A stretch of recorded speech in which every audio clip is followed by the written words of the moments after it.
The dust-laden wind carried a promise across the plains as Daisy Navarro stepped off the stagecoach, her dark eyes wide with uncertainty, and her fingers clutching a letter written in a language none in Columbia, Wyoming territory could read.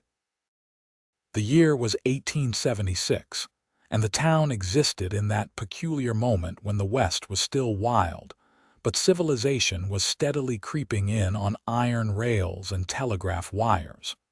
Frank Holbrook noticed her immediately.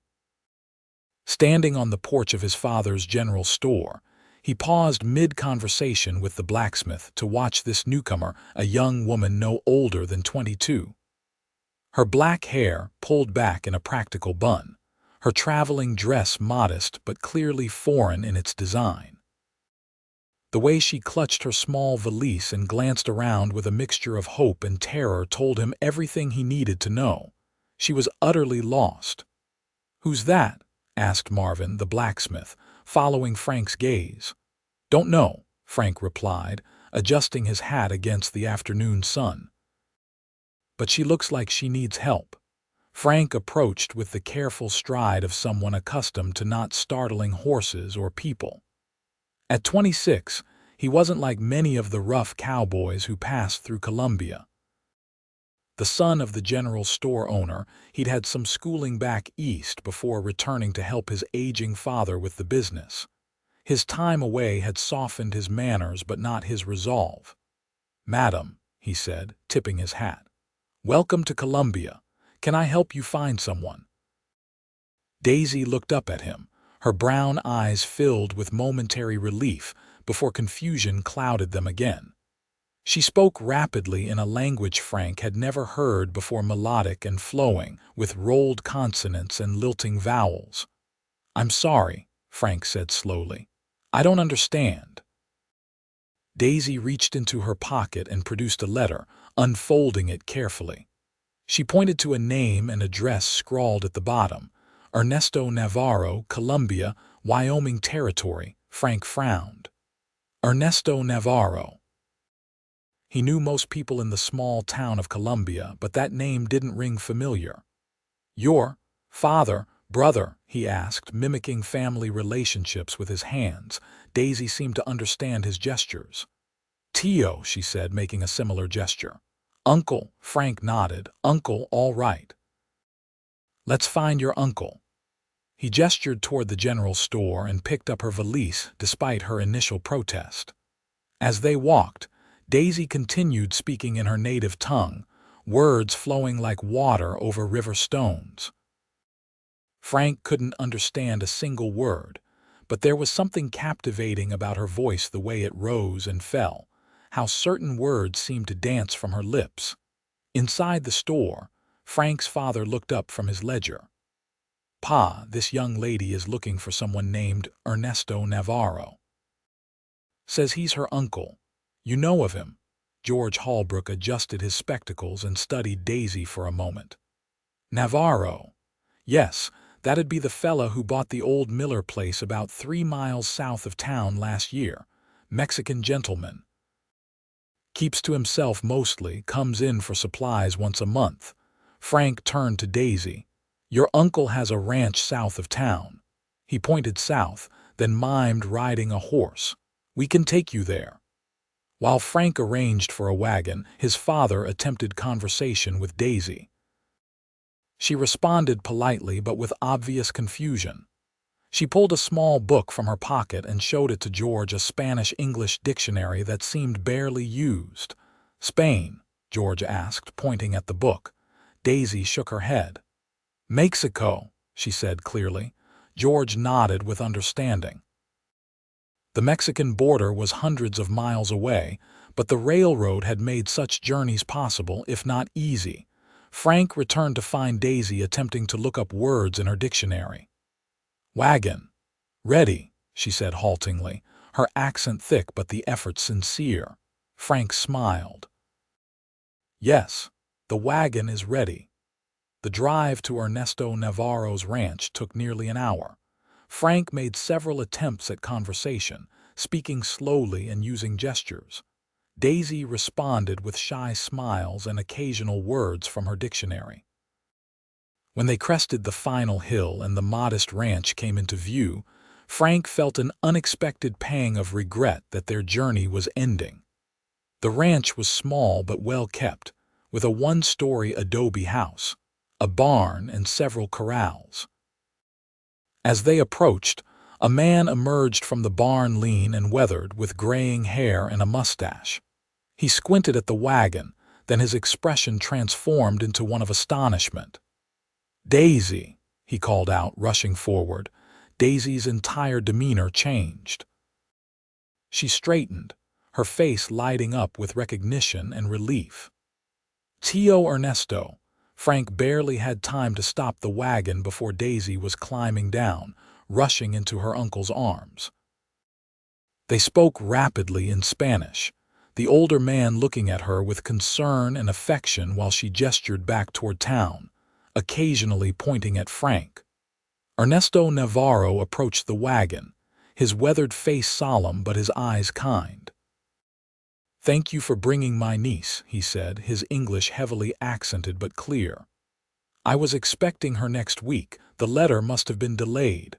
"Happy to help," Frank replied, climbing down. "I'm Frank Holbrook. My father runs the general store in town."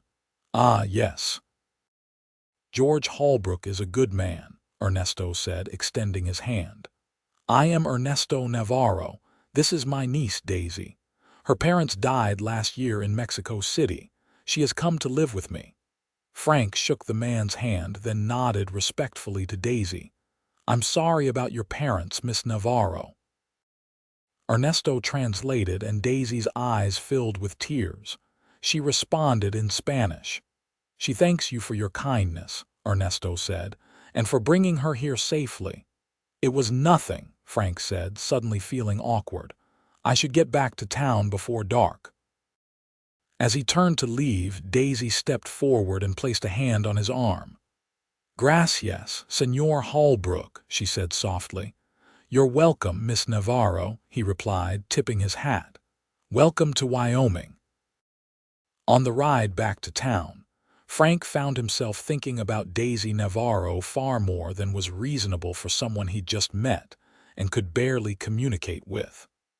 There was something about her, a strength beneath the vulnerability, a light in her eyes even when confusion clouded them. The next morning, Frank was surprised when Ernesto Navarro walked into the general store with Daisy at his side.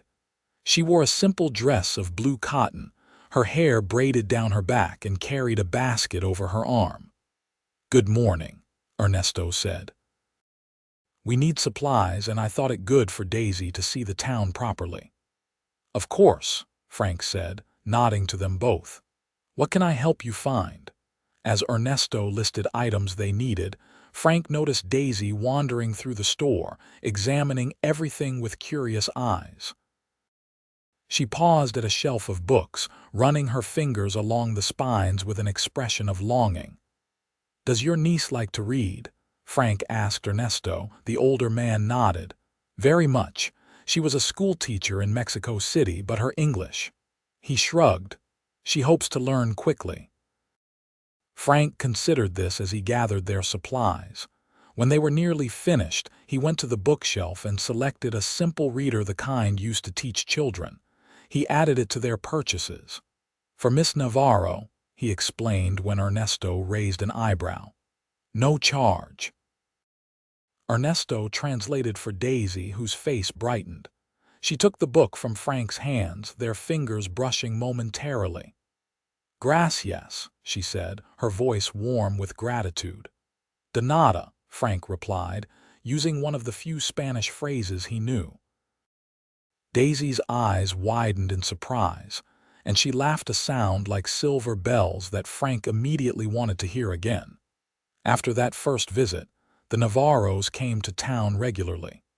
Each time, Frank would exchange a few words with Daisy, who was steadily expanding her English vocabulary. She would practice new phrases with him, her accent thick but her determination unwavering. 2 weeks after her arrival, Frank was closing the store when he heard a knock at the door. He opened it to find Daisy standing there alone, clutching her English reader and dictionary. "Miss Navarro," he said, surprised, "is everything all right?" "Yes," she said carefully, "my uncle, at saloon." She pointed down the street toward the town's only drinking establishment. "I wait here." Her eyes were hopeful. "Of course," Frank said, opening the door wider. "Please come in."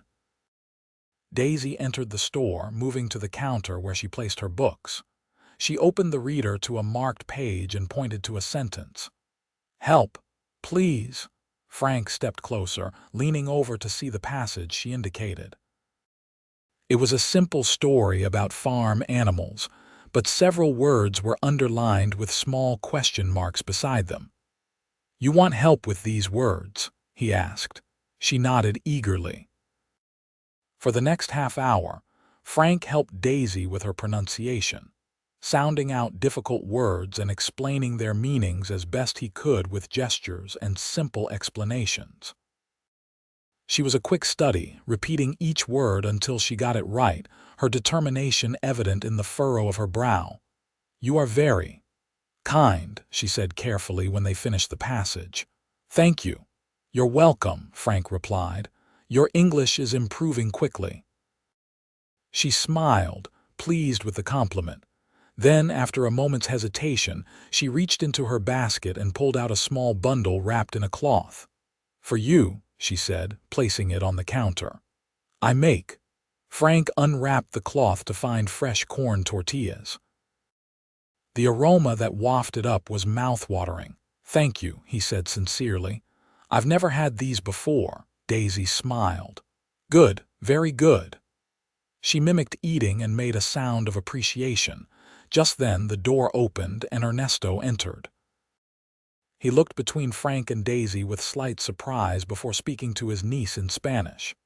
She responded, gesturing to the books. "She asked for help with her rating," Frank explained. Ernesto nodded. "Thank you, she is eager to learn." He turned to Daisy. "Vamos, Sabrina, ease tard." As they left, Daisy turned back to Frank. "Tomorrow?" she asked hopefully. "Yes," Frank replied. "Tomorrow." What began as occasional English lessons soon became a regular occurrence. 3 times a week, Daisy would come to town with her uncle, and while he conducted business or enjoyed a drink at the saloon, she would spend an hour at the general store with Frank. As summer progressed into early autumn, her English improved steadily. Frank found himself looking forward to these sessions more than anything else in his week. He began to learn bits of Spanish too, picking up words and phrases from Daisy, writing them down in a small notebook he kept beneath the counter. One evening in late September, as they finished a lesson, Daisy closed her book with a satisfied sigh. "I understand more now," she said, her English now comprehensible despite her accent, but still difficult sometimes. "You're doing wonderfully," Frank assured her. "Much better than my Spanish." Daisy laughed. "Your Spanish is—" She searched for the word. "Terrible." Frank feigned offense, placing a hand over his heart. "You wound me, Miss Navarro." She giggled, the sound warming the room, then her expression grew more serious. "Why you learn Spanish? Not many Americans want to learn." Frank considered the question.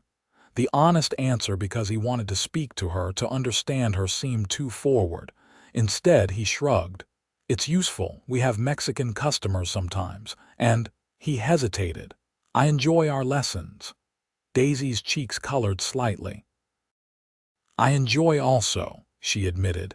The moment stretched between them, filled with unspoken sentiment. Then the door opened and Ernesto entered, breaking the spell. That night, Frank couldn't sleep. He lay in his bed above the store, thinking about Daisy, her smile, her determination, the way her eyes lit up when she understood something new. He was falling in love with her, he realized. The knowledge both exhilarated and terrified him. The following Sunday, Frank rode out to the Navarro ranch with a purpose. He found Ernesto mending a fence in the yard. "Mr. Navarro," Frank called, dismounting. "Good afternoon." "Frank Holbrook," Ernesto said, setting down his tools. "What brings you out here?" Frank removed his hat, suddenly nervous. "I came to ask your permission, sir." Ernesto raised an eyebrow. "Permission for what?" "To court your niece," Frank said, the words rushing out. "I know it's sudden, and we still struggle to understand each other sometimes, but I admire her greatly and would like the opportunity to know her better." Ernesto studied him for a long moment, his weathered face unreadable. Then he sighed. "Daisy has had much sadness.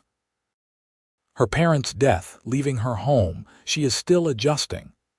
"I understand," Frank said, disappointment settling in his chest. "But," Ernesto continued, "I see how she smiles after your lessons, how she practices her English until late at night." He nodded slowly. "You may speak with her. If she is agreeable, you have my blessing." Relief washed over Frank. "Thank you, sir." Ernesto called out toward the house, and moments later Daisy appeared at the door. She looked surprised to see Frank but came forward with a welcoming smile. "Frank, is something wrong at the store?" "No, nothing's wrong," he said, suddenly aware of his dusty clothes and wind-blown hair.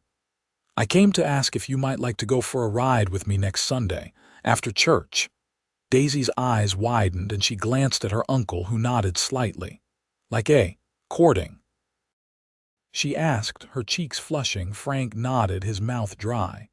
"Yes, like courting." A slow smile spread across her face. "Yes," she said simply.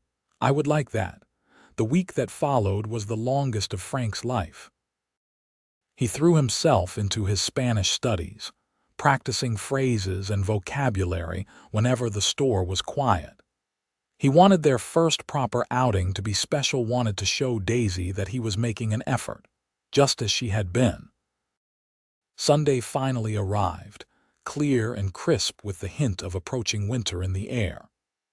Frank attended church with his father, finding it difficult to concentrate on Reverend Miller's sermon when Daisy sat just 2 pews ahead, her dark hair arranged in an elegant knot beneath a modest hat. After the service, Frank approached the Navarros outside the church. Ernesto excused himself, saying he had business with the blacksmith, leaving Frank and Daisy standing somewhat awkwardly among the dispersing congregation. "I thought we could ride to Willow Creek," Frank suggested. "It's about a mile east of town. Pretty this time of year," Daisy nodded. "I would like to see." Frank had borrowed a gentle mare from the livery stable for Daisy. He helped her mount, careful to be respectful under the watchful eyes of the townspeople. As they rode out of town, Frank was acutely aware of the curious glances and whispers they left in their wake. Columbia wasn't large, and a courting couple, especially one as unexpected as the general store owner's son and a Mexican immigrant, was bound to cause talk. Once they were beyond the town limits, however, Frank relaxed. The day was beautiful, the aspen trees turning gold against the evergreens, the distant mountains sharp and clear. "How do you say beautiful in Spanish?" Frank asked, gesturing to the landscape. "Hermoso," Daisy replied. "Or hermosa, depending on the word. The view is hermosa." "Hermosa," Frank repeated, looking not at the landscape but at Daisy. "Yes, it is." She caught his meaning and blushed, looking away. "Your Spanish improves," she said after a moment. "I have been practicing," Frank admitted. "I have a good teacher." They reached Willow Creek, a small stream lined with the trees that gave it its name. Frank had packed a simple picnic: bread, cheese, dried apple slices, and a jar of lemonade. They sat on a blanket spread beneath a golden aspen, the sounds of the creek providing a gentle backdrop. "Is Wyoming very different from Mexico City?" Frank asked as they ate. Daisy nodded, gazing at the open landscape. "Very different. Mexico City is. Many people everywhere. Noise always. Here is." She searched for the word. "Peaceful. Do you miss it? Your home?" She considered the question. "I miss some things, the food, the music, my friends." A shadow passed over her face. My parents. Frank reached out, tentatively placing his hand over hers. I'm sorry about your parents. She turned her hand to clasp his. Thank you. They were good people. My father was a professor. My mother taught music. Is that why you became a teacher? Daisy nodded. Yes, I love to teach children, she sighed. But here my English is not good enough. It will be, Frank assured her. You're learning quickly. They talked for hours, moving between English and Spanish, sometimes creating a mixture of both when words failed them. Frank learned that Daisy had been teaching for 3 years before her parents died of fever within days of each other. With no other family in Mexico City, she had written to her uncle, whom she barely remembered from childhood visits. In turn, Frank told her about his mother's death when he was 12, his schooling in Denver, and his decision to return to Colombia rather than pursue opportunities in the East. Pa needed me, he explained, and I found I missed this place, the openness, the quiet. Cities have their appeal, but this is home. As the afternoon waned, they packed up their picnic and mounted their horses for the return journey. They rode close together, their conversation now comfortable, punctuated by laughter and shared observations. When they reached the edge of town, Frank hesitated. Daisy, he said, using her first name for the first time. May I call on you again? She smiled, her eyes bright. Yes, Frank. I would like that very much. Their courtship progressed through the autumn months.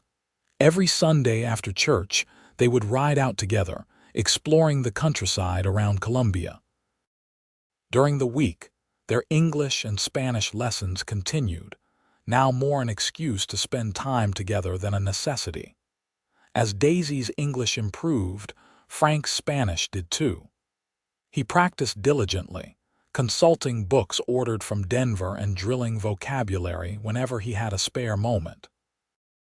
He wanted to surprise her, to show her that he valued her language as much as he wanted her to learn his. The first snow fell in mid-November, transforming Colombia into a winter wonderland. Frank insisted on taking Daisy sledding on a gentle slope, just outside town, an activity she had never experienced in Mexico City. Her delighted laughter as they careened down the hill together was a sound Frank knew he would remember all his life. As they climbed back up the hill, breathless and red-cheeked, Daisy suddenly lost her footing on an icy patch. Frank caught her before she could fall, his arms wrapping securely around her waist. For a moment they stood there, faces inches apart, breath mingling in the cold air. I should. Frank began, but couldn't bring himself to let go. Daisy's eyes were wide, reflecting the winter sky. Yes, she whispered.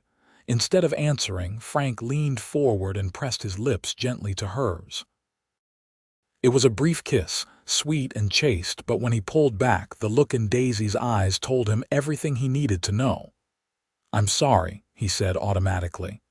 I should have asked. No, she interrupted, her gloved hand coming to rest on his cheek. Do not be sorry. She stood on tiptoe and returned his kiss, this one lingering a moment longer before she stepped back, her cheeks flushed with more than just the cold. That evening, as Frank walked Daisy back to her uncle's house in town, they had started coming in for supplies before bad weather could make travel difficult. They held hands beneath the starry sky.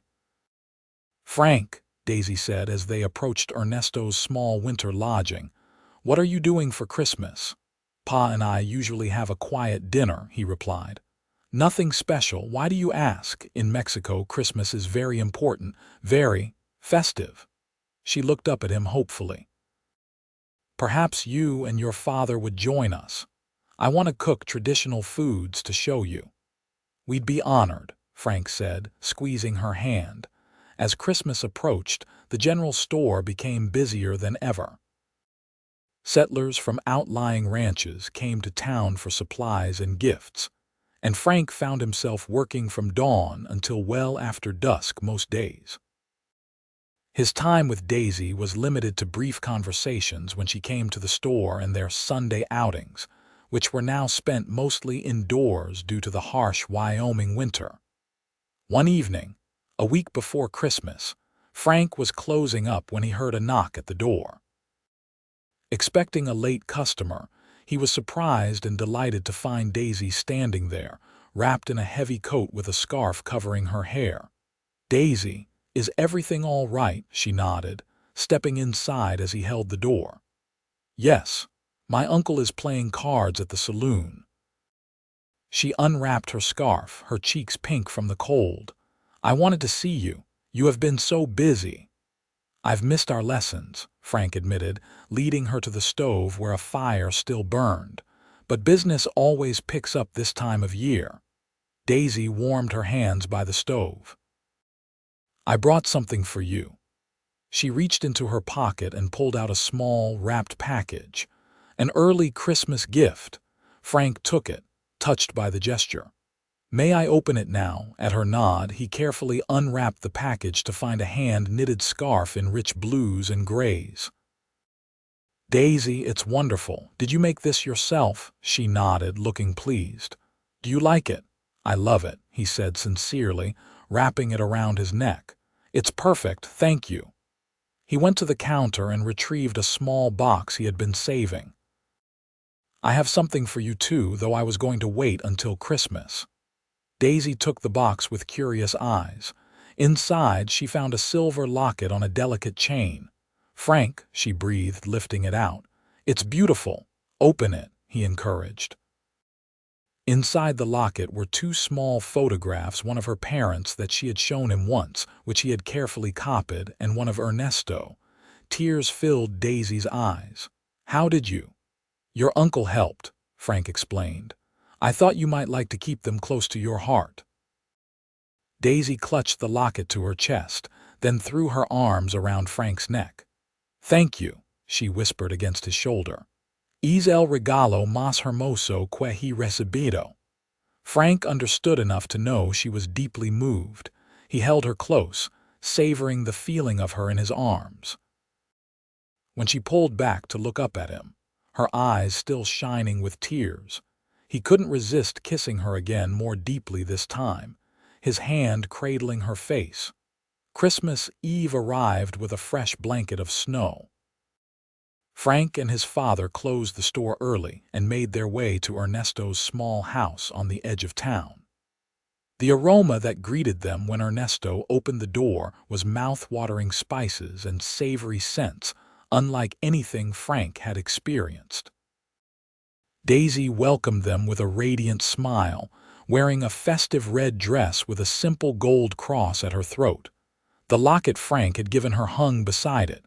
"Feliz Navidad," she said, taking their coats. "Merry Christmas." The house was modestly decorated with pine boughs, candles, and a small nativity scene. A fire crackled in the hearth, making the room cozy despite the howling wind outside. Dinner was a feast unlike any Frank had known: tamales wrapped in corn husks, a spiced meat stew called pozole, sweet bread called pan dulce, and hot chocolate mixed with cinnamon that warmed them to their toes. As they ate, Daisy explained the traditional Mexican Christmas celebrations, describing the posadas and pastorlas that would be taking place in her homeland. After dinner, they exchanged gifts. George Holbrook had brought a fine woolen shawl for Daisy and a bottle of good whiskey for Ernesto. Ernesto presented George with a hand-carved pipe and gave Frank a beautiful leather journal. "For your Spanish words," he said with a knowing smile. As the evening grew late, George announced he should head back, mentioning something about preparing for the store's annual inventory. Ernesto offered to walk with him, leaving Frank and Daisy alone by the fire. "Did you enjoy the food?" Daisy asked, sitting beside Frank on the small sofa. "It was amazing," he assured her. "Different from what I'm used to, but delicious." They sat in comfortable silence for a moment, watching the flames dance. "I have been thinking," Daisy said suddenly. About home. Frank felt his heart sink. Are you homesick? Do you want to return to Mexico? She shook her head. No, I was thinking that. Home is not a place. She turned to face him, her expression earnest. Home is people, the people you love. Frank took her hand. And where is home for you now, Daisy? She met his gaze steadily. Here with my uncle and… She hesitated. With you. Frank's heart swelled. He reached into his pocket and pulled out a small box not wrapped, just a simple wooden container. I have one more gift for you, he said softly. Daisy took the box, opening it to reveal a simple gold ring with a small pearl. It was my mother's, Frank explained. Pa gave it to me before she died, said I should give it to the woman I wanted to spend my life with. Daisy's eyes widened. Frank. He took both her hands in his, the ring box between them. Taking a deep breath, he spoke the words he had been practicing for weeks. Te amo, Daisy Navarro, he said, his accent imperfect but his meaning clear. Mi harías el honor de ser mi esposa. Tears spilled down Daisy's cheeks as she heard him propose in her native tongue. You learned to say this in Spanish, she whispered. I wanted you to hear it in the language of your heart, Frank said. I love you. Will you marry me? She answered, her voice thick with emotion. Yes, Frank, te amo también. He slipped the ring onto her finger, then pulled her into his arms, sealing their engagement with a tender kiss. They were married the following spring, when the wildflowers bloomed across the Wyoming plains. The entire town of Columbia turned out for the wedding, which blended American and Mexican traditions. Daisy wore her mother's wedding mantilla, sent by relatives in Mexico, over a simple white gown. Frank waited for her at the altar of the small church, his heart pounding as she walked down the aisle on Ernesto's arm. The ceremony was performed in both English and Spanish, with Reverend Miller making a valiant effort with the Spanish portions. When it came time for their vows, Frank surprised everyone by reciting his entirely in Spanish, a testament to months of diligent study. Te tomo, Daisy Navarro, para ser mi esposa, he said clearly, his eyes never leaving hers. Prometo amart, honrart y prochert, en la riqueza y en la pobreza, en la salud y en la enfermedad, todos los días de mi vida. Daisy responded with her vows in English, her voice steady and sure. I take you, Frank Holbrook, to be my husband. I promise to love you, honor you, and protect you, in wealth and in poverty, in health and in sickness, all the days of my life. Their first home was a small apartment above the general store. George Holbrook had decided to move to a smaller place nearby, giving the newlyweds privacy while still keeping Frank close to the business he would eventually inherit. Daisy quickly made the space her own, adding colorful textiles and mementos from Mexico. She also began to find her place in Columbia's community, first by helping at the store, where her Spanish proved useful with Mexican customers, and later by offering to teach the town's children. It began informally, with a few mothers asking if Daisy would teach their children Spanish. This evolved into small classes held in the church hall 3 afternoons a week. Soon, she was teaching not only Spanish but also reading and arithmetic to the younger children whose families couldn't afford to send them to the school in the next town. By their first anniversary, Daisy had established a proper school in Columbia, with the town council agreeing to pay her a modest salary. Her English was now nearly perfect, though she maintained her lovely accent, which Frank adored. Frank's Spanish had improved as well, and they often spoke it at home, creating their own blend of both languages. He had taken over more of the store's management, allowing his father to enjoy a semi-retirement. They celebrated their anniversary with a picnic at Willow Creek, at the same spot where they had shared their first outing. As they sat on their blanket, Watching the creek flow by, Daisy rested her head on Frank's shoulder.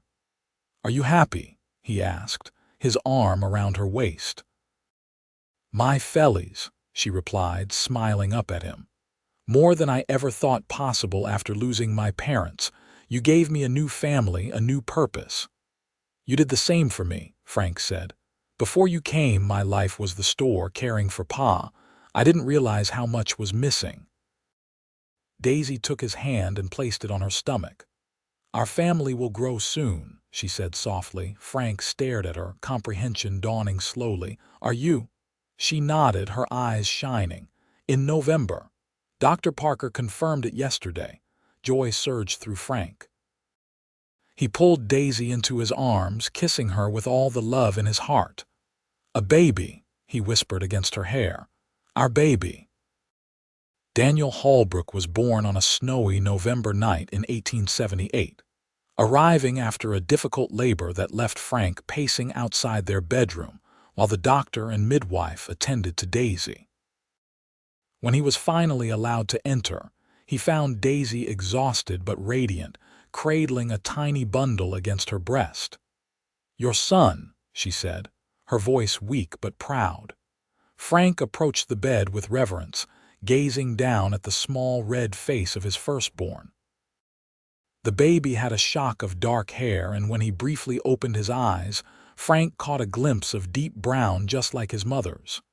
"He's perfect," Frank whispered, sitting carefully on the edge of the bed. He touched the baby's cheek with one finger, marveling at the softness. "Hello, Daniel."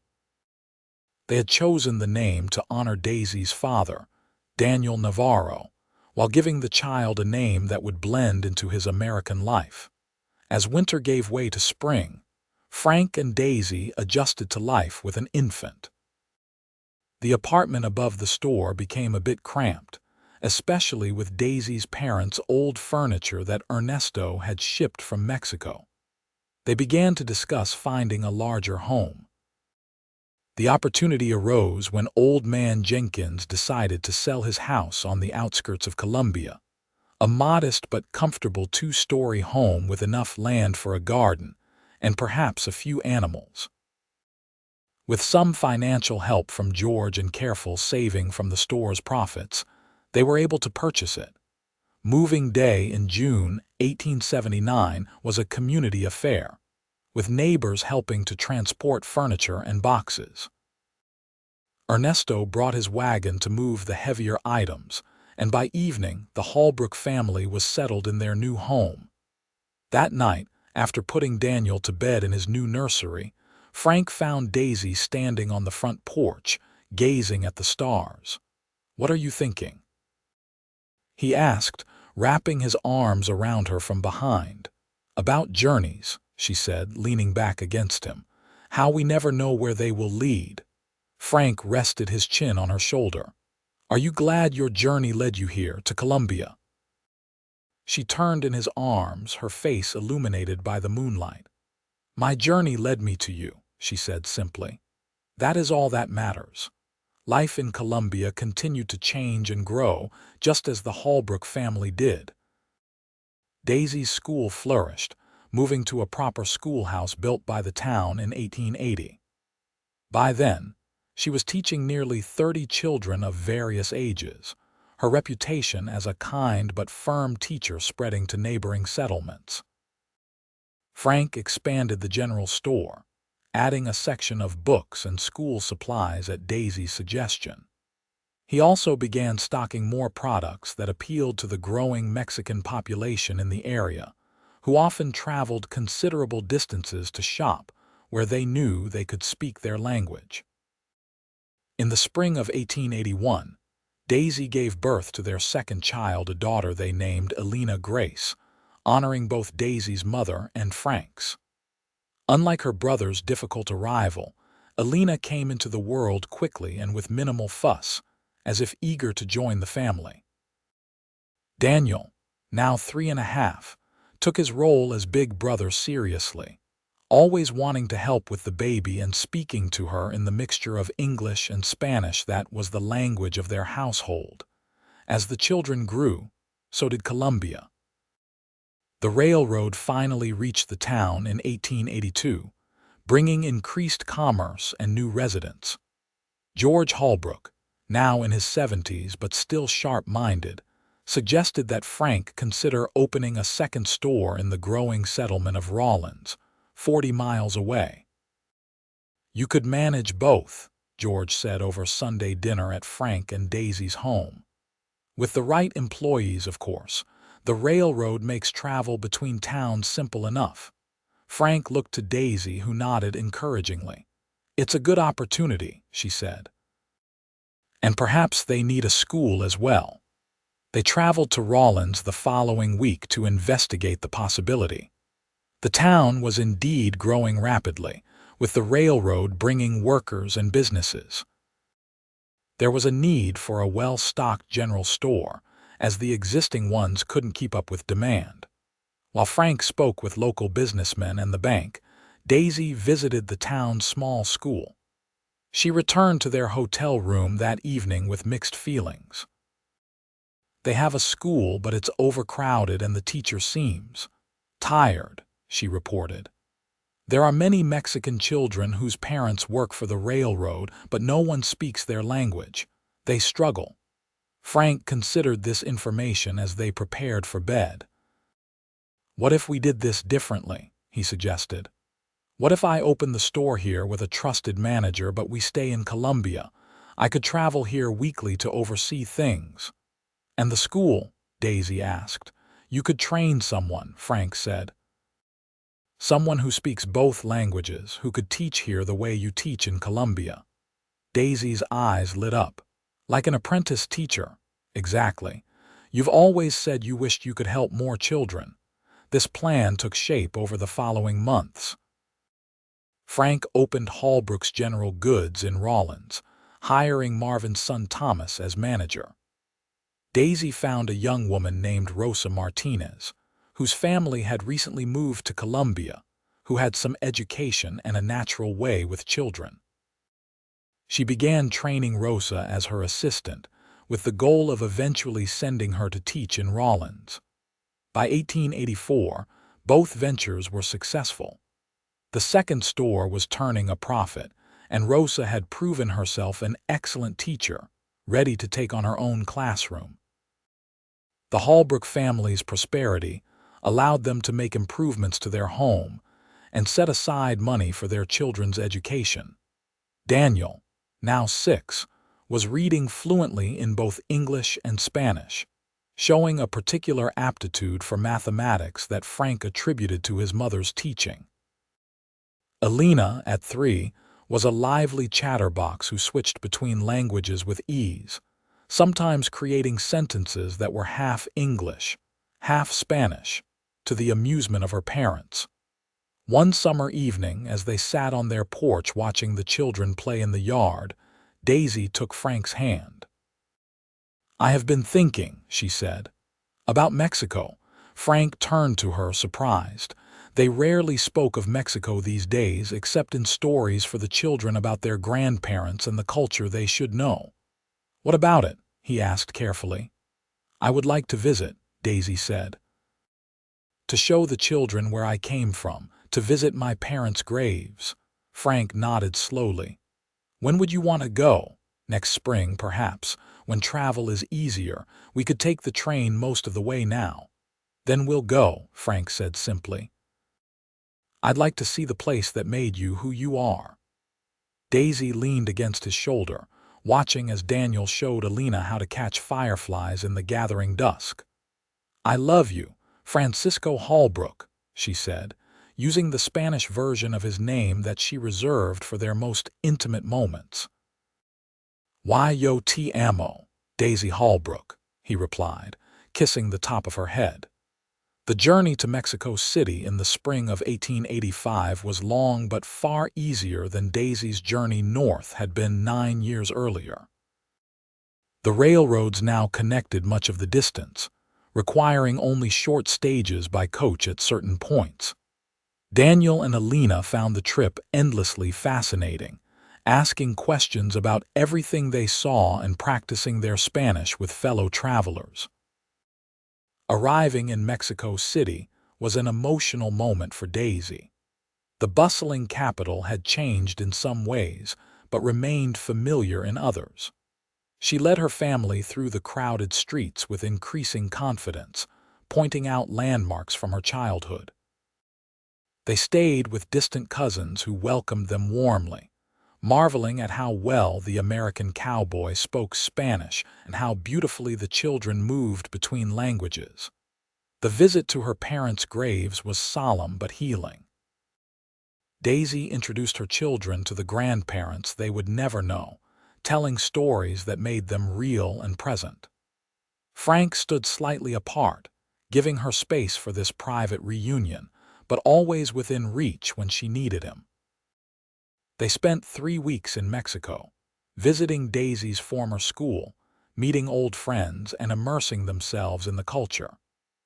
Frank found himself enchanted by the vibrant colors, the music that seemed to fill the streets, and the warmth of the people who embraced his family so readily. When it was time to return to Wyoming, Daisy was quiet on the first leg of their journey.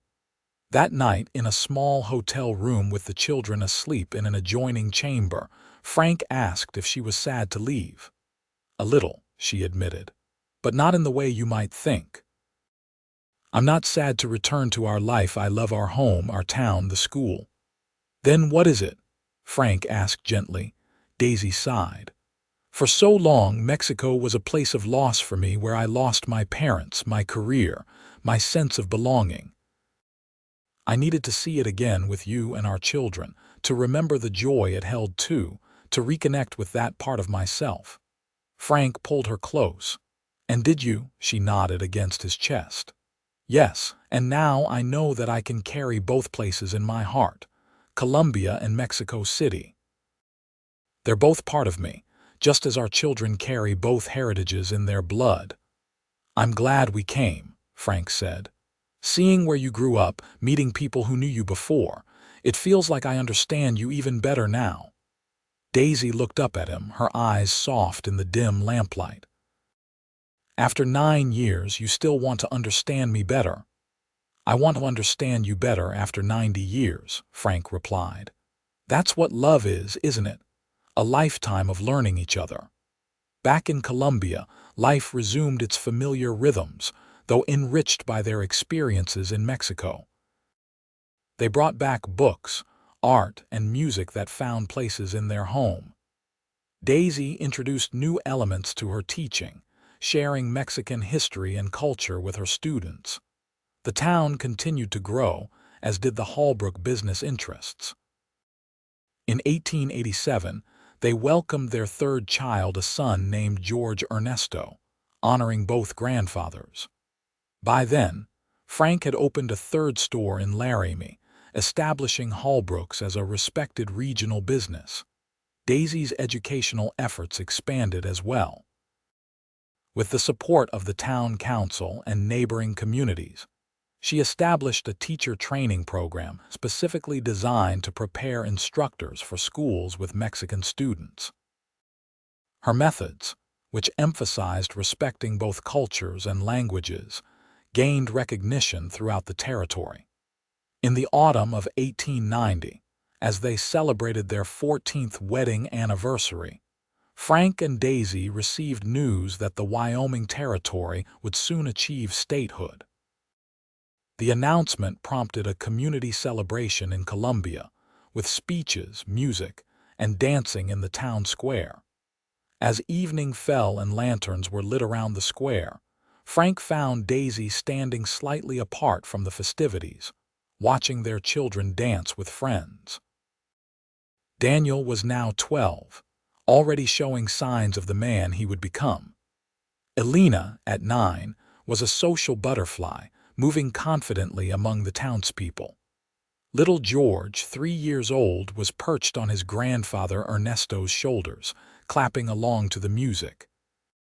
"Happy anniversary," Frank said, handing Daisy a glass of punch and standing beside her.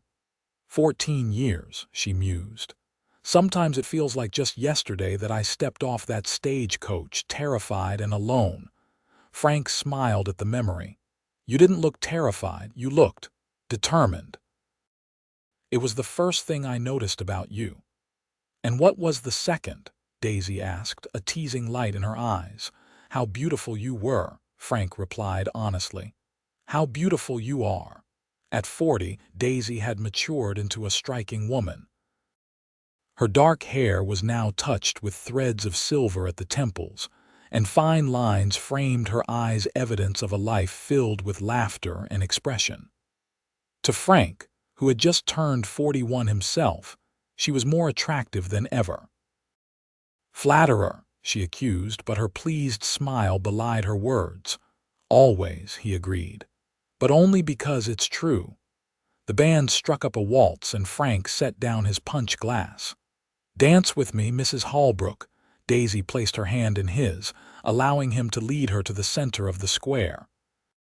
As they moved together, other couples joined them, but Frank was aware only of his wife in his arms. "You ever wonder," he asked quietly, "what would have happened if your uncle had met you at the stagecoach that day?" Daisy considered the question. "I believe we would have found each other anyway," she said with conviction. "Perhaps at church or in the store. Some souls are meant to meet. Even with the language barrier," she laughed. "Especially with the language barrier. It made us both work harder to understand each other. Not just words, but meanings, feelings." Frank nodded. "I still remember the night I proposed, how nervous I was that I would say the Spanish words wrong." "You said them perfectly," Daisy assured him. "And even if you hadn't, I would have understood what was in your heart." As the music played on, Frank held his wife close, reflecting on the journey that had brought them here, from a confused encounter between a cowboy and a young Mexican immigrant to this moment, surrounded by the community and family they had built together. The years that followed brought both joy and challenge. Wyoming's statehood in 1890 created new opportunities and changes. The Holbrook business continued to thrive, with Daniel showing interest in joining his father once he completed his education. Elena, artistic and passionate, declared her intention to become a teacher like her mother, while young George displayed a curious mind and gentle spirit that endeared him to everyone. In 1895, George Holbrook passed away peacefully in his sleep at the age of 85. The funeral was attended by nearly everyone in Columbia and many from surrounding towns, a testament to the respect he had earned over decades of fair dealing and community service. The loss hit Frank hard, though not unexpectedly given his father's age. What surprised him was how deeply Daisy grieved. She had formed a special bond with her father-in-law, who had welcomed her without reservation from the beginning. "He was the first person besides you who made me feel that I truly belonged here," she explained to Frank as they sorted through George's belongings. "He never treated me as foreign or different, just as his daughter." The following year brought happier occasions. Daniel, at 18, was accepted to the University of Denver to study business. Though his departure created a temporary emptiness in their home, his letters, full of excitement about his studies and experiences, filled them with pride. Elena, now 14, took on more responsibilities at her mother's school, showing a natural talent for teaching that convinced everyone she had found her calling. George, at 9, was proving to be an avid reader with a particular interest in the natural world. Ernesto Navarro, now in his 70s but still spry, had sold his ranch and moved into Columbia proper, taking a small house near Frank and Daisy's. He became a beloved figure to all the Holbrook children, but especially to his namesake, young George, who often spent afternoons listening to stories of Mexico and learning traditional woodworking skills from his great-uncle. As the 19th century drew to a close, Frank and Daisy Holbrook found themselves at the center of a community that had transformed dramatically since their first meeting. Columbia had grown from a small settlement to a proper town with a school, a library which they had helped establish, several churches and businesses. The population was diverse, with American, Mexican, and European settlers living and working together. Their home had become a gathering place where multiple languages could be heard, where traditions blended and new ones were created. On summer evenings, neighbors would often join them on their wide porch for music and conversation that flowed as easily as the lemonade Daisy served. On New Year's Eve 1899, as the world prepared to enter a new century, the Holbrooks hosted a celebration for friends and family. Daniel had returned from university for the holiday, bringing a fellow student, a young woman named Sarah, who clearly held special significance, though he had yet to make any formal announcements. As midnight approached, Frank found Daisy in the kitchen, preparing a tray of champagne glasses. "Need help?" he asked, coming to stand beside her. "Almost done," she replied, placing the last glass on the tray. "Can you believe it? A new century." Frank shook his head in wonder. "When I was a boy, 1900 seemed impossibly distant. Now here we are." Daisy paused, resting her hands on the counter. "What do you think it will bring? This new century? More changes, certainly. Faster ones, probably." Frank wrapped an arm around her waist. "But some things won't change. Such as," he turned her to face him, "such as how much I love you. How grateful I am that you stepped off that stage coach and into my life." Daisy's eyes glistened. "Even after all these years, you can still make me cry with your words. Good ones, I hope, the best ones," she assured him, rising on tiptoe to kiss him briefly. "Ti amo, Frank Holbrook." Yesterday, today, and into this new century. "Ti amo tambien, Daisy Holbrook. Always." From the parlor came the sound of their guests beginning the countdown. Frank picked up the tray, and together they joined their family and friends to welcome the year 1900. As they raised their glasses in toast, Frank looked around at the gathering at Daniel and his Sarah, Alina helping young George with his small glass of cider, Ernesto laughing with neighbors both old and new, and felt overwhelming gratitude for the life he and Daisy had built together, word by word, day by day, across languages and cultures. In that moment, he remembered the confused young woman who had arrived in Colombia nearly a quarter-century earlier, unable to speak a word of English, and the store owner's son who had decided to learn her language instead. Their story, he realized, was still being written, still unfolding in the lives of their children and in the community they had helped shape.